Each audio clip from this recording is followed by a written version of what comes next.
Week before I left London, I received a friend request on Facebook. I hardly ever get friend requests, especially from women. I took my time and went through her profile pictures.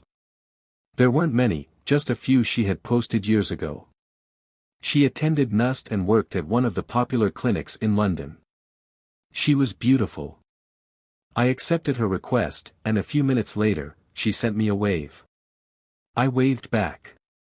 Her next message introduced herself and mentioned where she worked. She asked about me, but I didn't have much to say. The following day, she texted, "How's life treating you today?" I went through her profile again, this time trying hard to figure out if we'd met before. I replied, "I'm doing well, but I'm wondering, have we met before?" She asked, "Do I look like someone you know?" When I answered no, she sent laughing emojis and said, "You look like my husband." It felt weird. I thought the account might not be real or that someone I knew was catfishing me. So, I stopped texting her. When she sent messages the next day, I didn't respond. I was busy packing and talking to my agent all day. The day before I left London, she sent me another batch of messages. She asked, "Do you want to see some pictures?" A few minutes after I replied, the pictures started coming.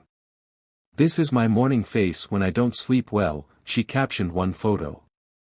Later, she sent another saying, "After church face, did you go to church?" She sent photo after photo without asking for any from me. I was still doubtful, questioning her true identity and intentions.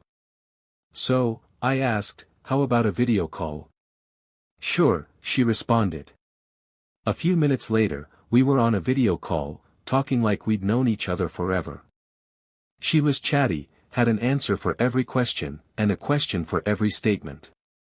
One thing I noticed, aside from being feisty, she was intelligent and well-informed. I asked, "So why the friend request? Where did you find me?"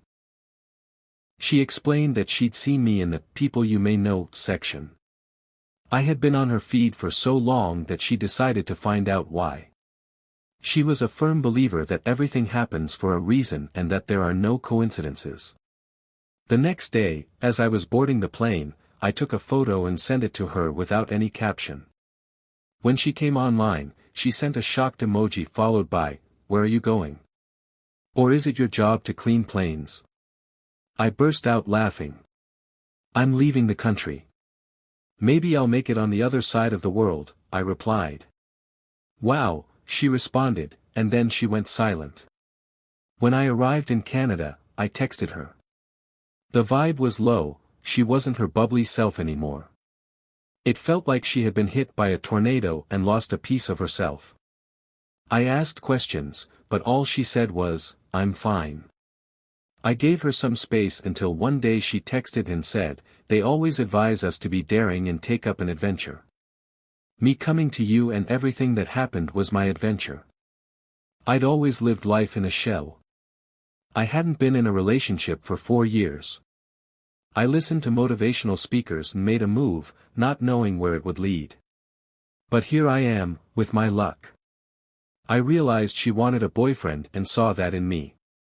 I was her project, her story to tell if it succeeded. I told her we could try something, but she declined. She admitted, "I'm not going to lie to you, I hate distance. It won't work for me." When I insisted, she said, "We could try, but I doubt it will work." She would stay up late in London waiting to talk to me. She'd say, "Do you want to see some pictures?" or "I made a video for you while you were away." She sent photos of herself goofing around, lips pouted, one eye closed, peace sign, in a crop top, in a morning coat, under a sheet. I adored them.